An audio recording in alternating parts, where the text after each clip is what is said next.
Have you ever stood alone beneath a clear night sky, looking up at the velvet black canvas embroidered with a billion points of starlight, and felt something both humbling and profound, a sense of your own smallness in the face of the infinite, and yet a strange connection to that eternal beauty? Now, imagine a man named Abraham. For him, the stars were not just distant fires, they were a promise, a covenant whispered by the Creator himself, that his descendants, his legacy, would be as numerous, as countless, as brilliant as the heavenly host. A promise that carried the weight of destiny, a legacy etched into the very fabric of the cosmos. But when the desert dawn painted the horizon in hues of rose and gold, chasing away the mystical night, Abraham did not face an army of descendants. He faced a reality more stark and unyielding than any sandstorm, the agonizing silence within his own tent, and the unspoken sorrow reflected in the eyes of the wife he cherished, Sarah. The years passed, not like a flowing river, but like dry sand, sifting through his fingers in the vast, waiting desert. With each passing season, the great promise seemed to recede further, becoming a faint echo, a beautiful but haunting melody lost in the deafening silence of a barren womb. Sarah, a woman whose name meant princess, a title of royalty and abundance, felt like a cursed patch of earth, a garden God had forgotten to bless with rain. The weight of her infertility, in a society where a woman's worth was measured by the sons she bore, became a cloak of shame she wore every single day. How can one carry a great destiny when the most fundamental human experience, that of creating life, is a distant, mocking dream? This silence was more than the mere absence of a child's laughter. It was a hollowing emptiness, a gnawing question that eroded the foundations of their faith with each sunrise and sunset. Did God truly speak on that starry night, or was it a phantom born of desert loneliness and a weary heart's desire? Can a divine promise fade with time, like a drawing on sand blown away by the wind, leaving no trace? And most terrifying of all, what happens when human faith, however strong, begins to crack and crumble under the unbearable weight of an unfulfilled promise? The answer to that fateful question would soon be written, not in holy ink from heaven, but in the all-too-human ink of tears and desperation.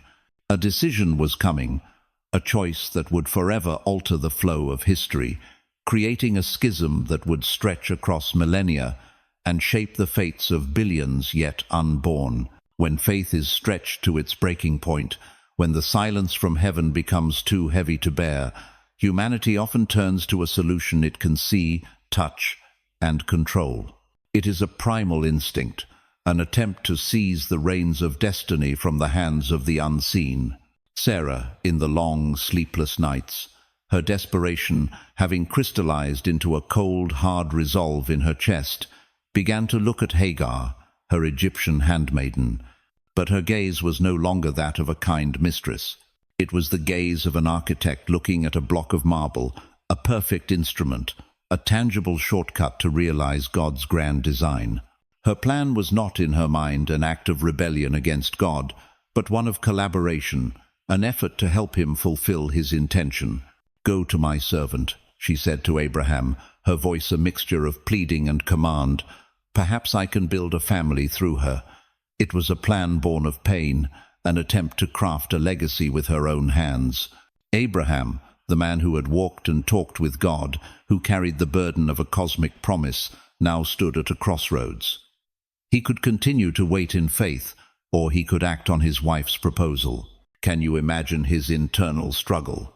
On one side, absolute obedience to a supernatural promise. On the other, his deep love for his suffering wife and his own burning, human desire for a son of his own flesh and blood.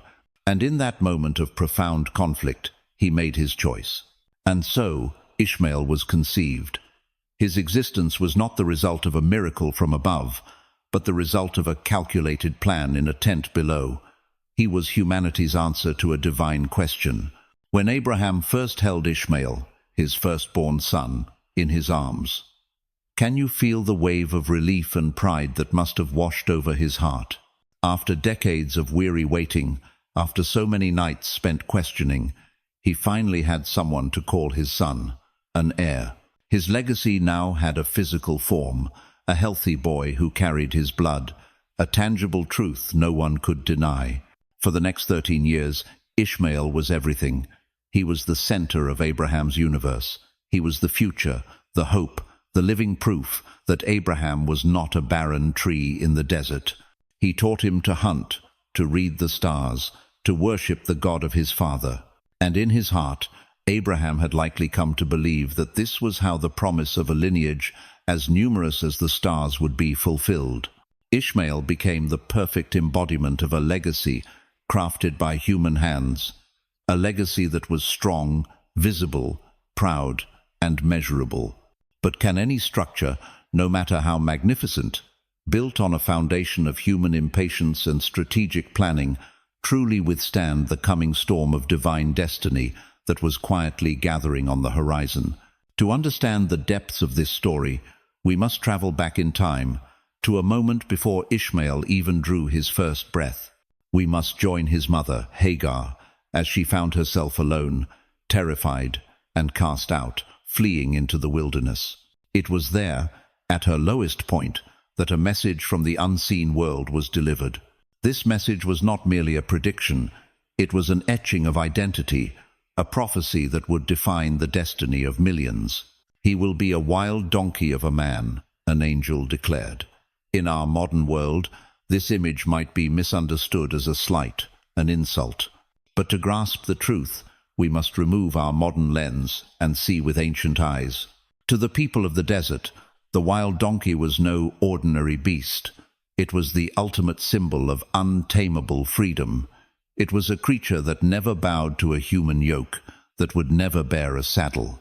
It roamed the harshest lands, where life seemed impossible, with a resilient spirit that could not be domesticated.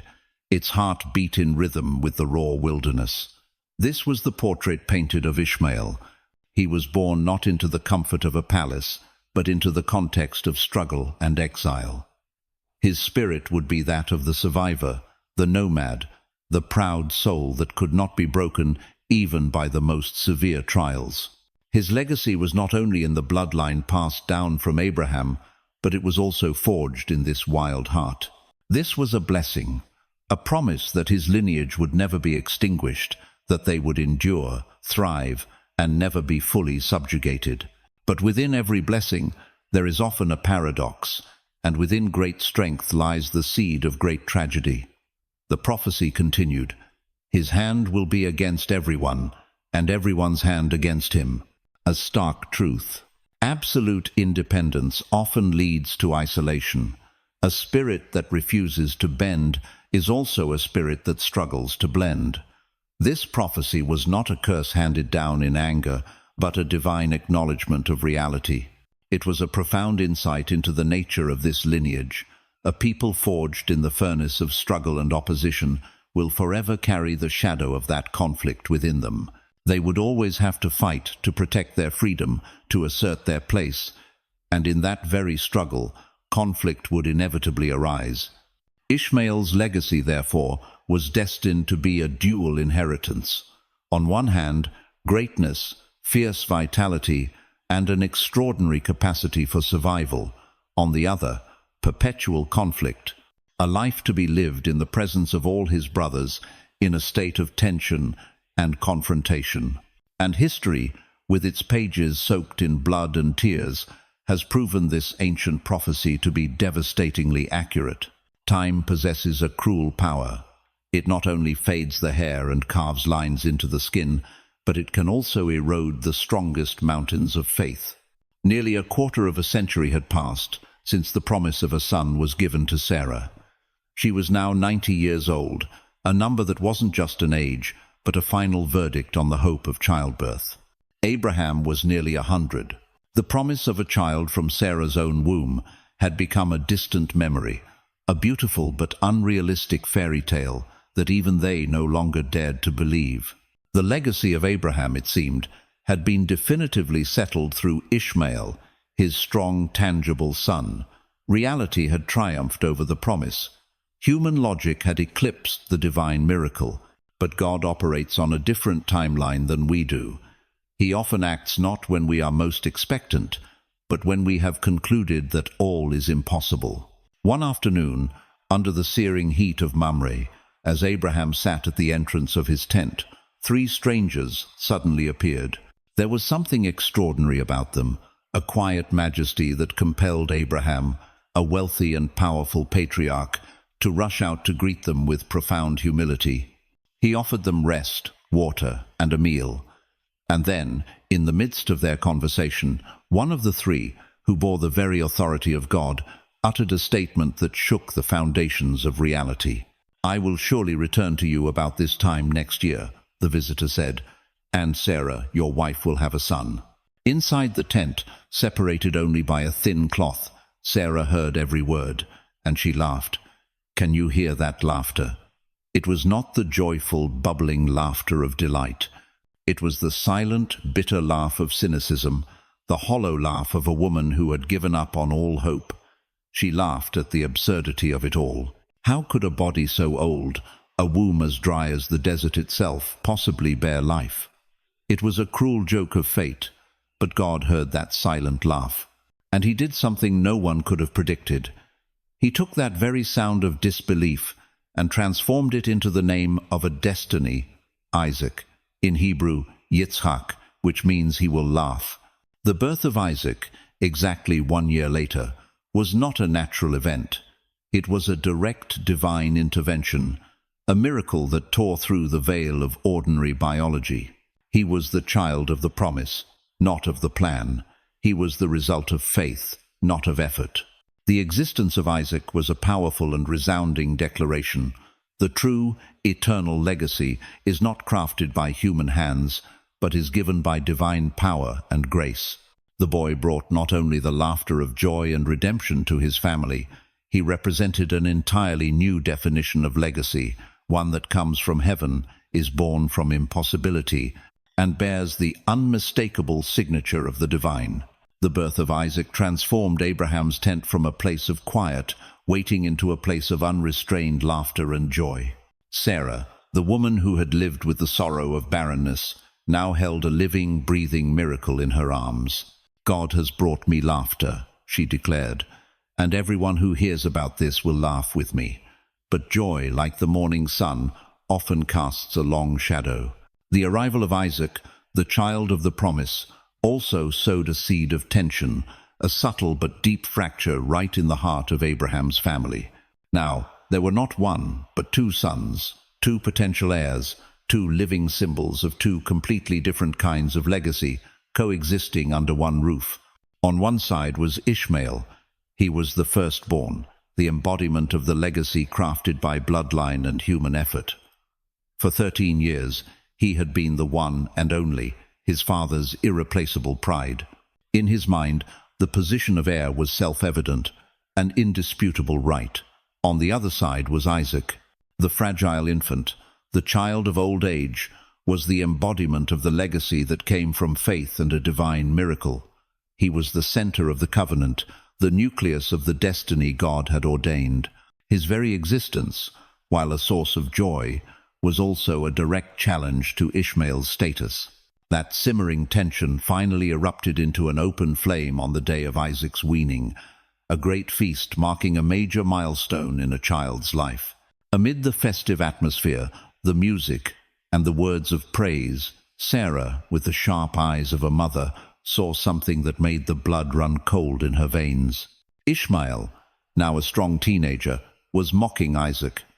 The original Hebrew word used here, metzakek, shares the same root as Isaac's name, Yitzhak, but its use here implies not playful teasing, but something far more sinister, derision, contempt, a challenge to authority. It was as if Ishmael was wordlessly declaring, "You, the little one named Laughter, are a joke. I am the true laughter. I am the firstborn, and this inheritance belongs to me." To Sarah, this was no childish squabble.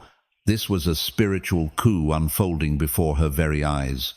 It was the direct clash of 2 worlds, the legacy of faith as fragile and precious as a candle flame, was being threatened by the powerful wind of the legacy of blood. She realized a painful but inescapable truth. These two legacies, these two destinies, could not coexist as equal heirs. One had to give way to the other for the covenant to be preserved. With the ferocity of a lioness protecting her cub, she turned to Abraham, and her words were sharp as a knife, cutting deep into his already scarred heart. "Get rid of that slave woman and her son, for that woman's son will never share in the inheritance with my son Isaac." It was the moment a family was torn in two, and two destinies, already divergent, now began to veer in opposite directions, toward two horizons that would never meet again. Can you feel the crushing weight on Abraham's chest? Sarah's words were not just the demand of a jealous wife. They echoed with a divine imperative he could not ignore. God himself confirmed it. Listen to whatever Sarah tells you. A father was being forced to choose between his two sons, an unnatural choice, one that went against every loving instinct. On one side was Ishmael, his own flesh and blood, the firstborn son he had loved, nurtured, and cherished for 13 long years. The memories of the boy's laughter, his steps beside him in the desert, all of it now felt like daggers twisting in his heart. On the other side was Isaac, the child of the miracle, the one who carried God's eternal covenant, the future of an entire people. This choice was not merely about two children. It was about choosing between a tangible past and a sacred future. The next morning, before the desert had fully awakened, while the air was still cool and silent, Abraham rose. Every step he took felt as if it were weighted with stone. He took some bread and a skin of water. That was all he could give Hagar and his son for an aimless journey into the wilderness. There were no long farewells, just a final embrace, a look that held an ocean of love, pain, and finality. The moment they turned their backs and walked away, their shadows stretching long on the sand before shrinking into the distance, was more than a family separation. It was a seismic fracture in human history, a fork in destiny's road, from which two paths would run parallel but would never again intersect. For Hagar and Ishmael, their world had collapsed. They wandered in the desert of Beersheba without purpose, without direction. The searing sun drained the water from the leather skin, and it drained the hope from their hearts. When the last drop of water was gone, Ishmael, a teenager, collapsed from exhaustion. Hagar, in the depths of her despair, placed her son under a bush. She could not bear to watch him die. She went and sat down about a bowshot away, and she lifted her voice and wept. Can you hear her cries? They are the cries of a mother losing her child, the cries of rejection and injustice. That pain, that feeling of being cast out, of having one's future stolen away, became a genetic memory, a festering wound in the consciousness of generations to come. But even in the wilderness of utter despair, God had not forgotten. The cries of the mother and the gasps of the boy reached the heavens. An angel of God called to Hagar from heaven, not to judge, but to comfort and to give hope. Do not be afraid. God has heard the boy's voice. Lift the boy up and take him by the hand, for I will make him into a great nation. And then, a miracle. God opened Hagar's eyes, and she saw a well of water. Water, life. A promise reaffirmed on the very brink of death. Ishmael's life was saved, but his life and his legacy would now be defined by this experience. Blessed and promised greatness, but always on the outside, in the wilderness, separate from his brother, and the covenant he inherited. From that fateful fork in the road in the Beersheba desert, human history began to flow like two great parallel rivers. Each river was fed by a different source, and each flowed toward its own distinct ocean of destiny. These were the two legacies, the two definitions of greatness, born from the two sons of Abraham. The first river was the river of Ishmael, fed by the well in the wilderness and the promise of earthly greatness. It flowed strong and turbulent. His descendants, true to the promise, became numerous and mighty. They were proud desert warriors, brilliant merchants, and architects of dazzling civilizations. From nomadic tribes, they built powerful empires, magnificent cities with towers that pierced the sky, and libraries filled with knowledge of astronomy and mathematics. Their legacy was a tangible one, something that could be seen and touched. It was carved into the rock walls of Petra, embodied in the splendor of Baghdad's golden age, and written in epic poems that celebrated courage and honor. It was the legacy of human strength and will, a powerful testament to resilience, conquest, and an extraordinary ability to adapt and thrive. Their fate was to rule the kingdoms of the earth, leaving an indelible mark on the map of the world. The second river was the River of Isaac. Its source was not a well on the earth, but a quiet, sacred covenant. Its current was not always swift and powerful. At times, it was a small stream winding its way through the canyons of exile and the valleys of persecution.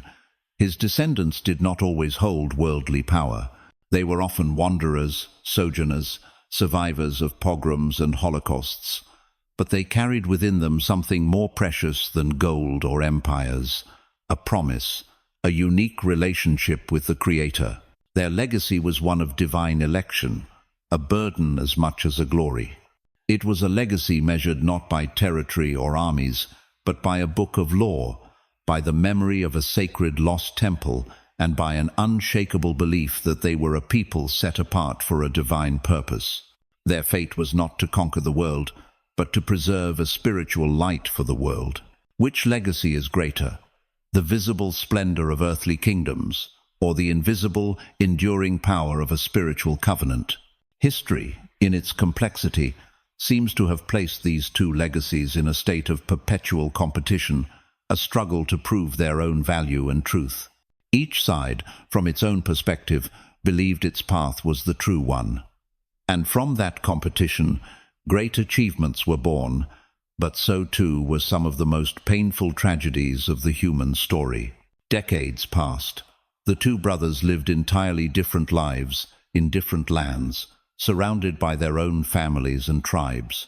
Ishmael became a great archer in the wilderness, the father of 12 princes, just as promised. Isaac lived in the land of Canaan, inheriting his father's wealth and carrying the weight of the covenant on his shoulders. The memories of a shared childhood under one tent had likely faded, obscured by the long years of separation and their divergent destinies. The fiery confrontation of the past seemed to have placed a final, irrevocable seal on their relationship. But then, an event occurred with the power to draw the distant near: death. Abraham, their common father, the great tree from which both branches had grown, breathed his last at the age of 175. And the scriptures record a simple detail, one so understated it could easily be missed, yet one that holds the weight of 1,000 volumes and contains a brilliant spark of hope. His sons, Isaac and Ishmael, buried him in the cave of Machpelah. Pause for a moment and absorb the depth of that scene. Ishmael, the one who was cast out, the one who carried the wound of rejection, returned. He traveled a great distance from the wilderness to be there. And Isaac, the official heir, welcomed his brother. Beside the body of their father, they did not stand as rivals. There is no record of arguments over inheritance, no mention of hostility or bitter words. There were only two sons, now grown men, standing side by side, sharing a common grief, performing one final, sacred duty to the source of their being. In the solemn silence of the tomb, under the gaze of God, all differences of legacy, all the wounds of the past, seemed to be momentarily dissolved. The legacy of blood and the legacy of faith found a point of unity in their shared love and reverence for their origin.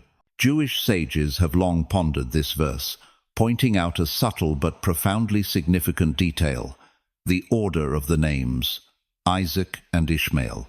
According to the law of the firstborn, Ishmael's name should have come first. The fact that the scripture places Isaac, the heir of the covenant, first, and that Ishmael accepted this, is seen as an act of deep and knowing humility. It was an acknowledgement, a willing concession. Ishmael, in that moment, honored his younger brother's sacred position. This moment was more than a personal reconciliation. According to the ancient principle that the deeds of the fathers are a sign for the children, it became a prophecy. It was a whisper from the past to the future, a message that harmony is possible. It was a divine pattern, a seed of peace planted in the very soil of separation, waiting for a day when their descendants, in a moment of enlightenment, might find their way back to one another. The story of Abraham's two sons seems to present humanity with a binary choice, an eternal crossroads. One must either follow the path of Ishmael, the legacy of bloodline, of human strength, of visible greatness and earthly achievement, or one must follow the path of Isaac, the legacy of faith, of a divine covenant, of spiritual election and purpose. History has witnessed the competition and often the bloody conflict between these two paths. Both hold their own beauty and power, yet neither seems capable of bringing complete, lasting harmony. Must we choose a side? Is there no other way? The scriptures, in their profound wisdom, reveal a startling answer. A third path, an unexpected door, a gateway not found on the old maps of human choice.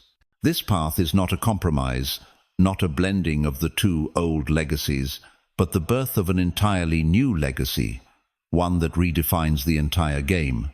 This legacy was brought by one man, a man who came from the lineage of Isaac, but who did not come to reinforce the exclusivity of that heritage. He came to open his arms to the entire world. His name is Jesus.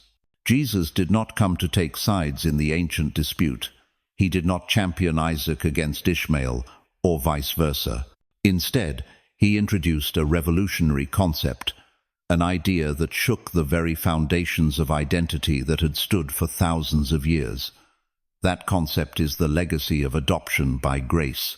The Apostle Paul, in one of the most profound passages ever written, explained it this way: "For he himself is our peace, who has made the two groups one and has destroyed the barrier, the dividing wall of hostility." His purpose was to create in himself one new man out of the two, thus making peace. Ponder those words. One new man. This is the third legacy.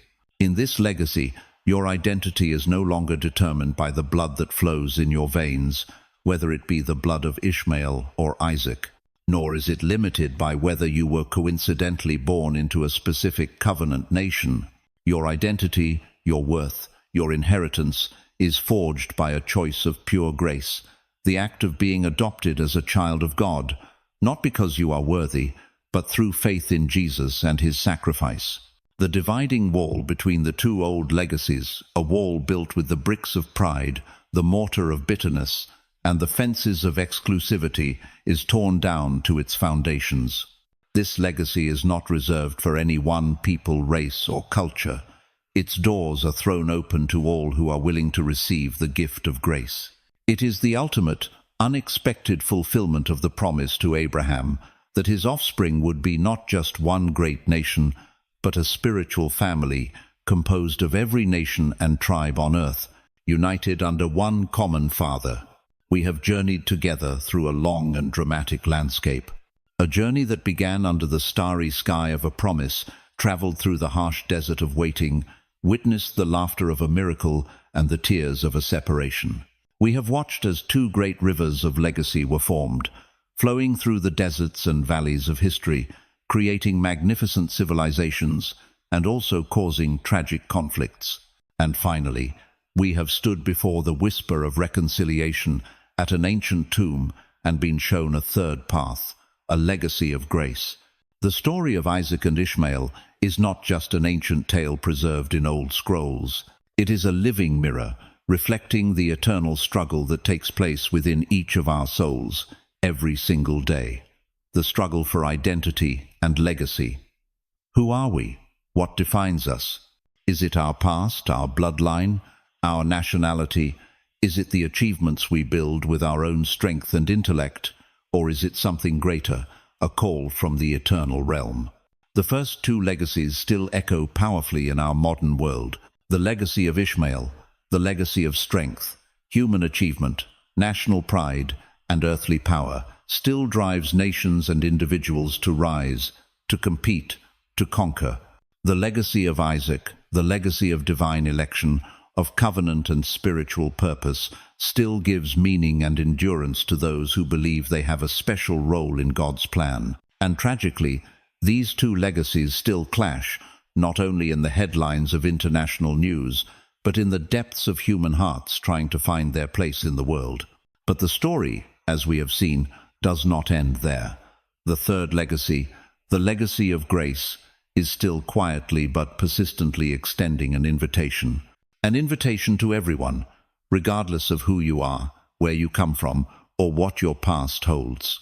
It is an invitation to bravely step out of the old, wearying competition of who is right, who is superior, who is more deserving.